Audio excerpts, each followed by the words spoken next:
Hello everyone, I'm tribalkai and welcome to the EDH channel. This gameplay video is brought to you by very generous patron Shuffles. If you'd like to support the channel as well, then you can visit Patreon and donate with the link in the description below. Failing that, a like, comment and subscribe is always appreciated. Now, let's have a look at everyone's opening hands.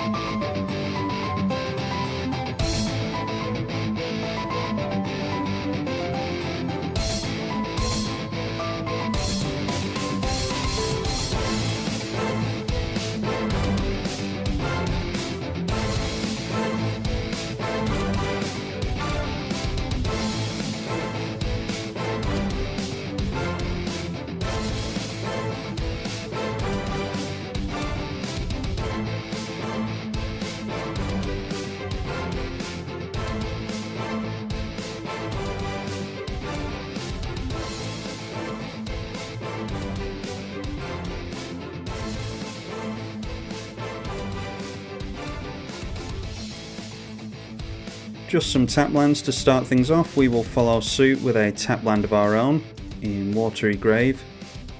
Then a Colony Heart Expedition from Go-Go. And some more ramp. Coming in from Billy Kills this time, Talisman of Indulgence takes him straight into the Shadow Spear. And then it's just another forest from Greedo, and round to our turn we get a Breeding Pool. We'll make some use of Life from the Loam and actually get a land back into our hand here. So obviously cracking that so that we can target it with Life from the Loam, get it back into our hand, and we'll probably just dredge it up next turn, maybe go for Buried Alive. This is actually a really old deck, and it shows how old it is because I've got the Cyclonic Rift still in here, totally forgot to take that out, so that will have to be replaced at some point if I decide to make this deck again. The format seems to have been going the way of being a lot more competitive recently, so I wonder if we were to do the poll again with Cyclonic Rift, if it would get banned again by the patrons or not. I wonder what the viewers think of Cyclonic Rift being banned in our play group. Just a Misty Rainforest being cracked here, and then a Kodama's Reach takes Greedo into the blue mana that he needed. We are going to start filling up our graveyard by dredging Life from the Loam. And there is Greater Good, Demonic Shooter, and a land. So seeing as how we're not into any ramp or anything, maybe we just go Life from the Loam again and continue to fill up our graveyard. And then at the end of the turn we have to discard down to hand size, so getting rid of the Wooded Foothills again. Didn't actually count out the number of cards there. Piers Whim from Go-Go will pretty much just get rid of the Talisman or the Shadow Spear. Unless he chooses Friend for some of us. Each friend searches for a land and puts it onto the battlefield tapped. Yeah, he's in his typical group hug fashion. Has chosen Friend for all of us actually, so we're all searching for a land. Don't know if there's anything too incredible we want to be searching for, to be honest. There's an argument to be made for Field of the Dead, but I think with the whole dredge thing they're going to be looking in our direction as is. So maybe just going for Urborg so that we don't mind drawing in 2 Cabal Coffers later on. Don't want to be taking too much damage from Ancient Tomb this early in the game. So of everyone, I think it was Fabled Passage here. There is a Reliquary Tower here. And then Bazaar of Baghdad being searched for over here. Colony Heart Expedition had enough counters on it to be able to trigger or activate its ability. So going for a couple of planes there. Fabled Passage getting sacrificed, and only 1 mana away from their commander at the moment. Casting Archfiend of Depravity. At the beginning of each opponent's end step, that player chooses 2 creatures they control and sacks the rest. So obviously this has been built in typical Thraximundar fashion as a Voltron style build. The ramp continuing for the Simic player, a Skyshroud Claim now, and shocking the Breeding Pool into play, which allows Greedo to play his second spell of the turn, and it is ramp again, search for 2 basics, put them into play tapped. Now then round to our turn, and we're just going to go Buried Alive this turn I think, so let's continue to try and load up the graveyard. And now we've got Seal of Removal available to us. Target creature to its owner's hand. There is Wood Elves as well. Got a Cavern of Souls. And we do have some blue players to worry about here, so it might be worth grabbing the Cavern of Souls. Now, this could come down next turn and swing in straight away, so if we don't have any creatures in play, it might just hurt our opponents. I don't know if to hold up the Cyclonic Rift. I'll obviously only hold it up for the 2 mana to bounce it back and buy ourselves a turn. I'm not going to go for our commander next turn, so let's go for the Life from the Loam. And we'll drop the Cavern of Souls. Can't even remember. Is it an elemental? Elemental avatar, so we'll just name elemental.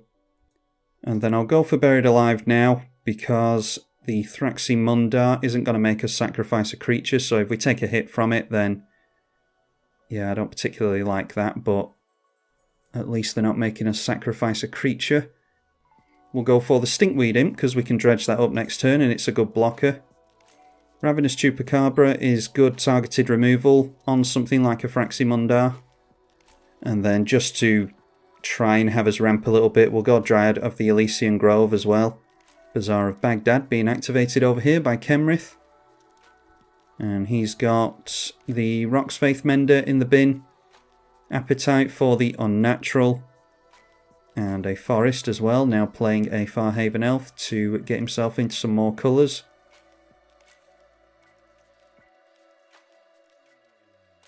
And then the ramp continues with a Cultivate, still not into all the colours though. He is currently missing double black and he doesn't have any red. And there we go, our opponent goes in for Thraximundar and not going in towards us. Thought he might do with all the self-mill that we're doing. But forcing him to sacrifice the Farhaven Elf, and he will take 6 commander damage here. So I imagine Kills will be able to put double strike on that, double its power, things like that. Obviously it buffs itself up as well. So it's actually 7 commander damage that's going through there, which puts Go-Go on a 3-turn clock, including this one. And our Stinkweed Imp is only a good blocker as long as we can keep it in play, which we obviously won't be able to do if the Thraximundar's in play, so yeah, we might have to play around holding up the Cyclonic Rift after all. Greedo just passing through his turn. He has 10-11 mana held up there. Let's dredge out the Stinkweed Imp. I think we've got enough lands in hand now, and we also dredge more with Stinkweed Imp. So an Ashnod's Altar, Caustic Caterpillar, Liliana, Death's Majesty, and a couple of lands. I think we actually need to start drawing cards off the top. Yeah, let's just go for the Stinkweed Imp here. And then we can play in the Shotland tapped. And at the end of Kenrith's turn, I'll probably just go for... Actually, at the beginning of combat on Billy Kill's turn, I'll probably go for Cyclonic Rift onto his commander. Bazaar of Baghdad being activated again for Go-Go.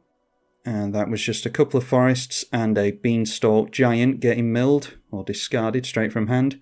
Kenrith, the Returned King, still without any red mana. So we might be able to keep hold of the Rift here.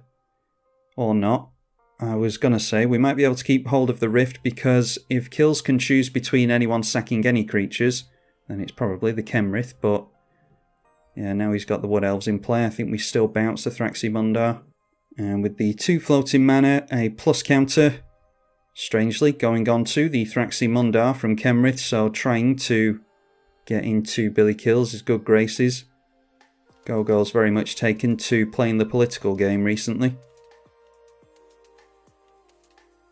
The Shadow Spear going on to the Demon instead of the Thraximundar. And then at the beginning of combat, we are going to go for the Rift onto the Thraximundar. They can't recast it again this turn, I don't think. Unless they get into a Sol Ring or something like that.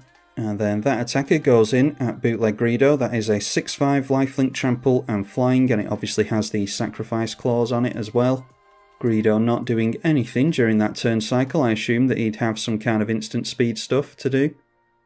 Looks like he's spending the mana now though. A Deep Forest Hermit will come in with some squirrel tokens. And then the Tishana after that.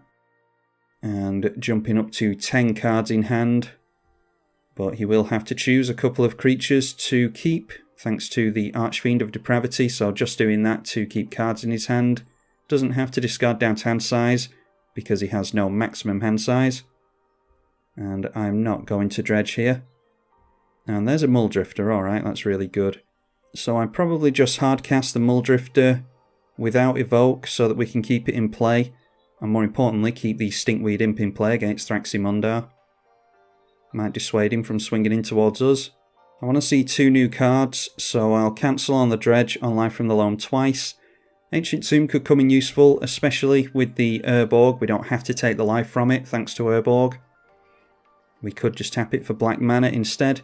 And Acidic Slime is obviously Acidic Slime.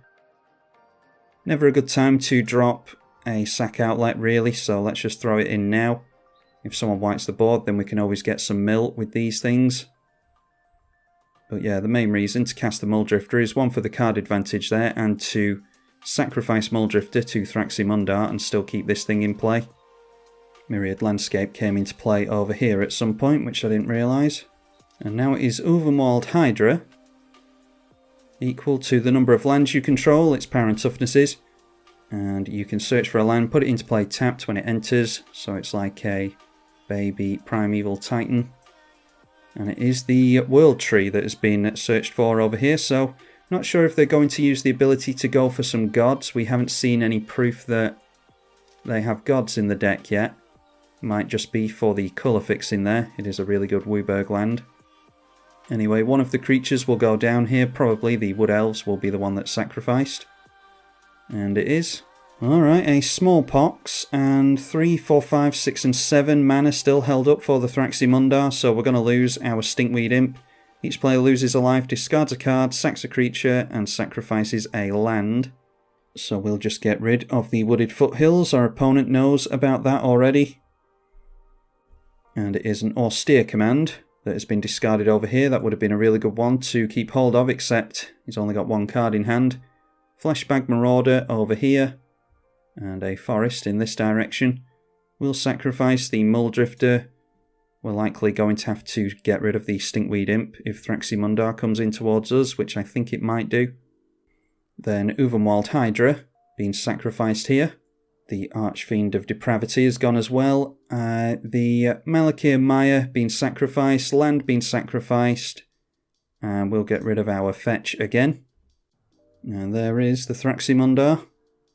So Stinkweed Imp is actually the worst thing they could get rid of here, because they'll enable our dredge. But they are going to hit us at least.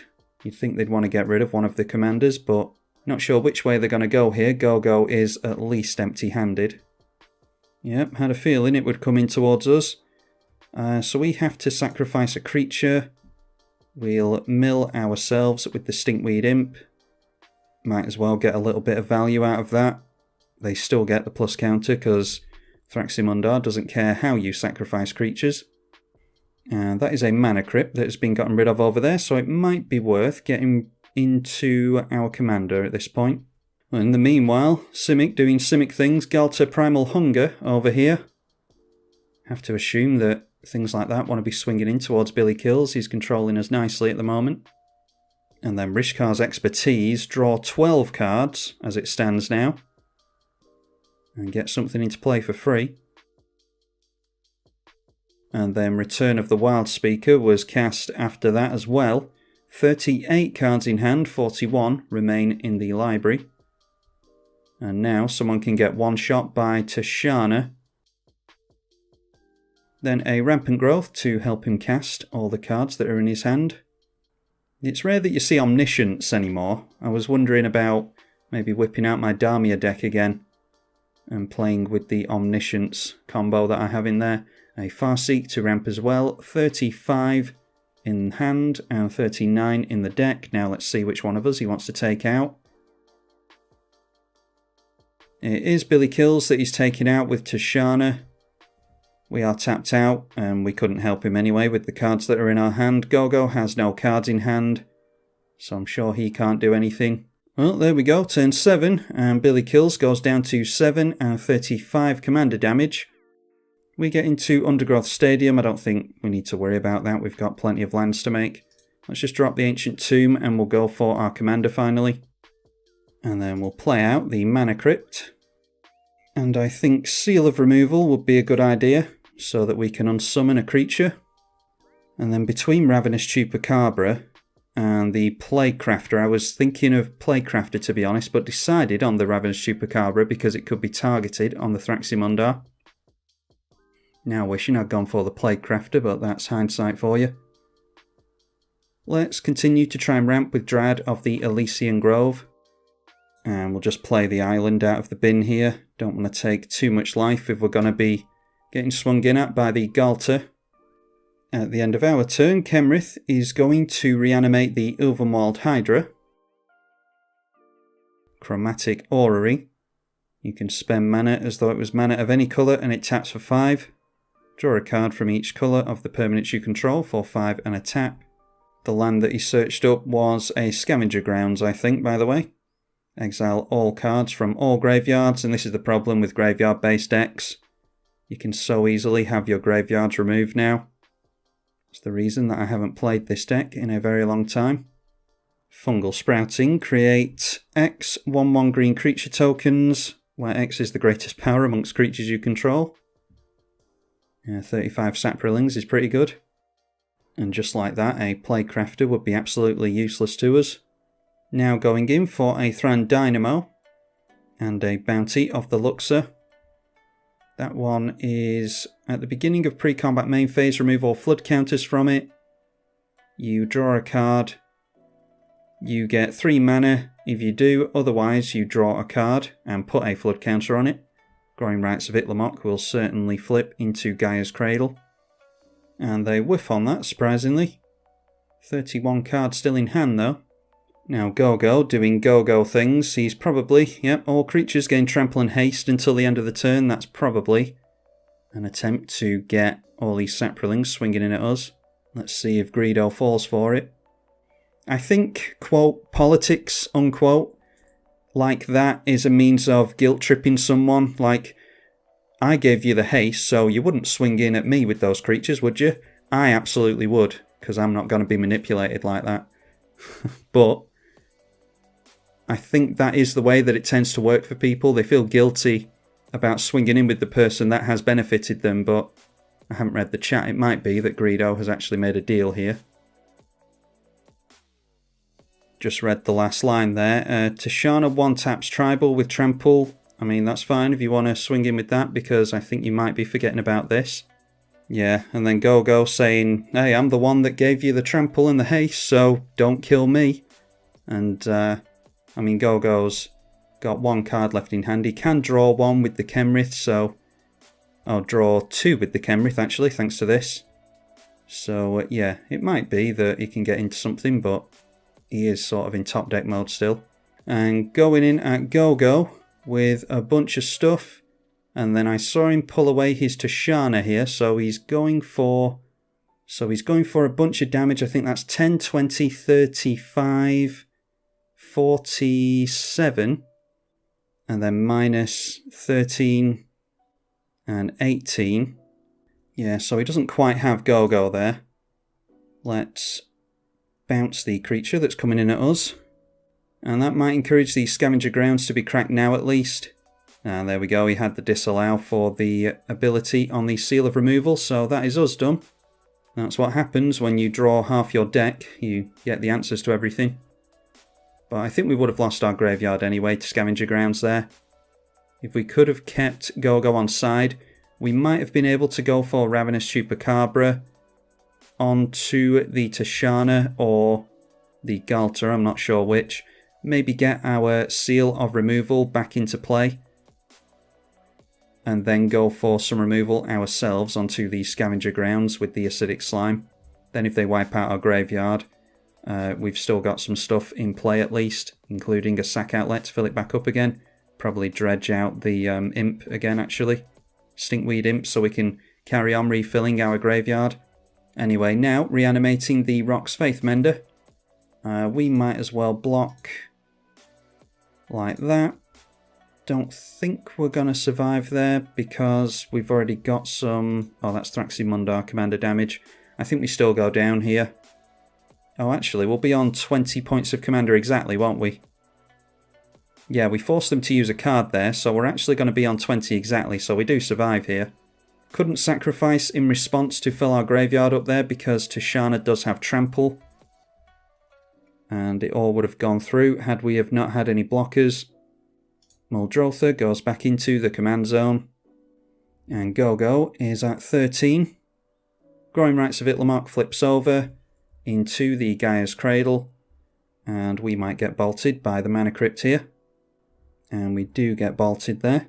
I think we just need to try and top deck into something. We can't play anything out of our graveyard here anyway.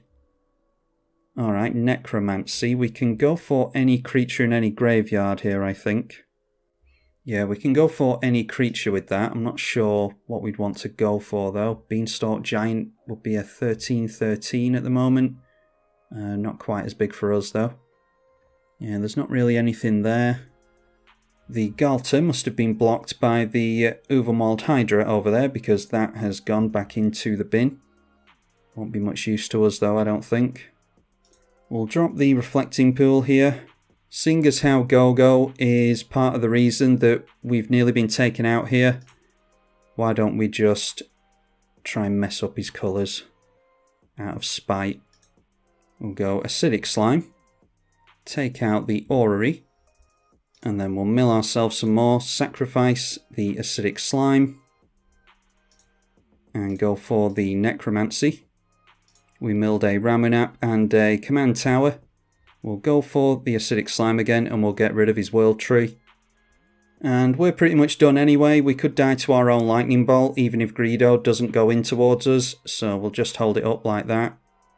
Yeah, Greedo saying that I didn't notice his Itlimoc. I absolutely do notice his Itlimoc. It's just that I'm probably dead to him next turn anyway. Might be that Gogo can get into a board wipe here, though. Had to run out there, someone was at the door. A Beast Within going on to the Kenrith. A Myriad Landscape has been cracked. So the Kenrith successfully being destroyed there, and then it's over to Greedo's turn. 29 cards left in hand, and a heap of mana. Gogo seems to have gained a bunch of life though while I've been away, so I imagine that was Kenrith that gained all the life there. Yeah, it must have been. There's no other cards in the graveyard or in exile, so I assume that a bunch of mana was dumped into the Kenrith. Now a finale of Devastation where X is 47. Search your library and or graveyard for a creature with CMC X or less onto the battlefield, and it's +X to all of your stuff, which gives massive buffs here. So surely that's us done. Not going to block here because I want to see how much the life total goes down by. And there we go, plummeting down to -218. Gogo was at -1445. Yeah, so don't ignore the Simic player. Billy Kills was really off to the races there with his Thraximundar deck. He was down to 1 or 2 cards in hand, so he might have slowed down on one more removal of Thraximundar. I think he could have cast him from the command zone again after that, but yeah, maybe a couple more removal spells on Thraximundar would have slowed him down considerably. And then it's a case of keeping your eye on the Simic player, as usual. Anyway, that was a good game from everyone, I think. Hopefully you all enjoyed it as well. Don't forget to leave it a thumbs up and subscribe. Big thank you to the patrons in general for their continued support, and to these three in particular for playing with me. You can support on Patreon as well through the link in the description below. Big thank you to you if you decide to do that. I'm tribalkai on the EDH channel. Thank you for watching.